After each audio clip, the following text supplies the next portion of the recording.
And welcome back to Beyond the Dragon. Now this week we're talking about episode 7 of House of the Dragon, Driftmark. And there was a lot to unpack, right? It was quite an eventful episode.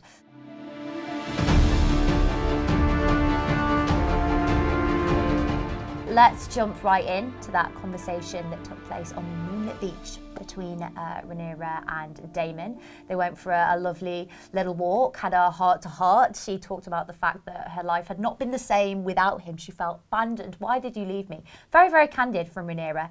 And then they shared a kiss and took it one step further and did what they didn't do in the brothel, right? Did they ever go through with it? No, they never went through with it. Full-on incest here. Quite sweet as incest can be. I feel like they want us to ship these two. They want us to be on board with this. It was a very tender moment. There was a lovely orchestral score playing beneath it, very soft. It was quite romantic, but then again, they are related. There's also a huge age difference. Still pretty icky, right? Yeah, and there's always been that slight kind of tension as a result of the idea that Daemon had groomed Rhaenyra from quite a young age, so that kind of adds a whole other layer to, the grimness of the union. But at the same time, romantic and sweet. Yeah.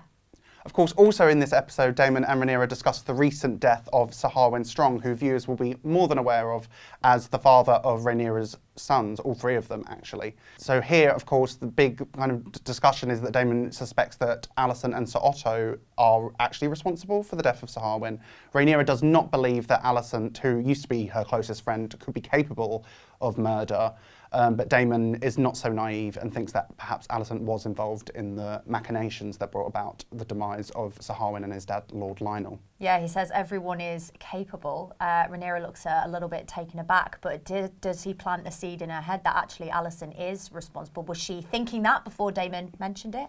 Perhaps not. Yeah, it's just mounting all this tension between Alicent and Rhaenyra throughout the episode, which is building and building to a confrontation later on.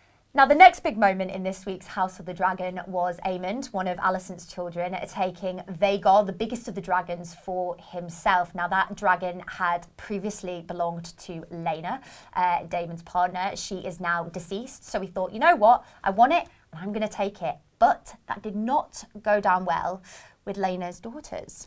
No, Laena's daughters, Baela and Rhaena, woke up Rhaenyra's sons, Jacaerys and Lucerys, saying that Vhagar had been stolen and they wanted to go and retrieve him, which led to a very violent confrontation between those 4 children and Aemond.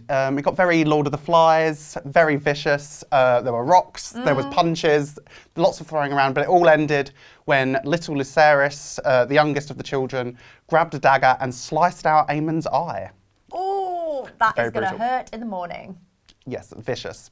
Which of course then all built up to this very big crisis meeting between all of the adults and the kids present, screaming quite a bit. So everyone was gathered in that room, that big melee. Viserys was there, Sir Criston was there, as were Rhaenyra, Daemon, Alicent, and all of the kids who are yelling at each other, screaming, and all of a sudden Alicent just loses it and rushes at Rhaenyra with the cat's-paw dagger. You might recognise that from an earlier episode of House of the Dragon, where Viserys opens a box and reveals it to Rhaenyra, and that is, of course, the dagger that is used by Arya to kill the Night King. Ooh, lots of links there.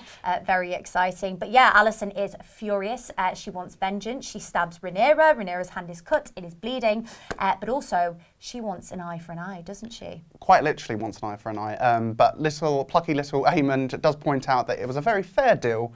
He sacrificed his eye to get Vhagar, and he was very pleased by this. And actually, Sir Otto Hightower, Alicent's father, also recognises the value in gaining that dragon. So yes, this all leads to a very interesting conversation between Alicent and Sir Otto as well about playing the long game and where they'll eventually win, and if she has the determination to go all the way to win the Game of Thrones. Yeah, absolutely. Otto is back as the Hand of the King following the death of Lionel, who died in that terrible fire. And that conversation between Alicent and Otto is really fascinating because when she was younger, he's very much speaking in hints and insinuations about what she needs to be doing. But now he's just laying it all out there. It's all on the table. I like this side of you, he says. It shows determination, it shows your hunger, and keep going. So I thought that was a really interesting development between their father-daughter relationship. Of course, that's not the only twist to come out of this week's episode, as after this big epic confrontation and the families kind of go their separate ways again, Rhaenyra and Daemon have a very, very powerful discussion about what's next for their future, and it becomes very clear that they are keen to devote themselves to each other and to marry, but of course, the issue of Sir Laenor, Rhaenyra's husband, still remains. And this, of course, leads to an even bigger twist as Daemon then decides to employ Laenor's lover, Sir Carl, to do a pretty mysterious task. Mysterious and dastardly. So initially, it looks like he's going to do what's asked of him and murder him right there in his own chamber.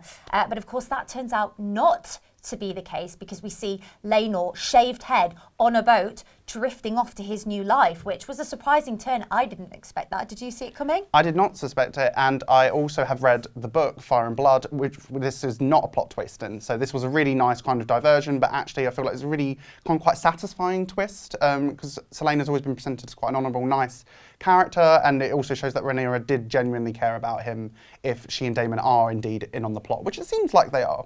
Yeah, I think they are as well, but also a little bit risky because there's every chance that he could return in the future, or someone might recognise him. So it definitely leaves them in a vulnerable position as well. I was quite surprised that Daemon, in particular, would be happy to go along with that, but maybe he does have a heart somewhere deep down inside. Deep down in that icy, incestuous heart. Of course, it all ends in this very bloody marriage ceremony in the tradition of old Valyria, as the pair finally kind of commit themselves to each other formally, with all the kids present and watching. So it'll be very interesting to see where this power couple goes next. Yes, and what is Daemon planning? Does he really feel the same way for Rhaenyra as she clearly does for him, or is this just all part of his long game? I'm inclined to say the latter, but I'm open to being surprised. We shall see. And of course, this brings us to our head of the house for this week, who we thought really stood out in this week's episode of House of the Dragon.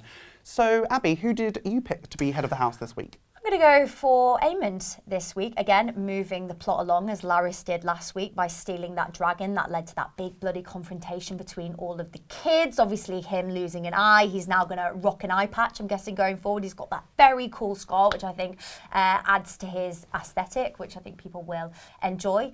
And of course, that then further led to the confrontation between Alicent and Rhaenyra. So yeah, he was really integral this week. I like seeing step up, be more than just the side bit. To his older brother, and just thought, yeah, he added a lot to this episode.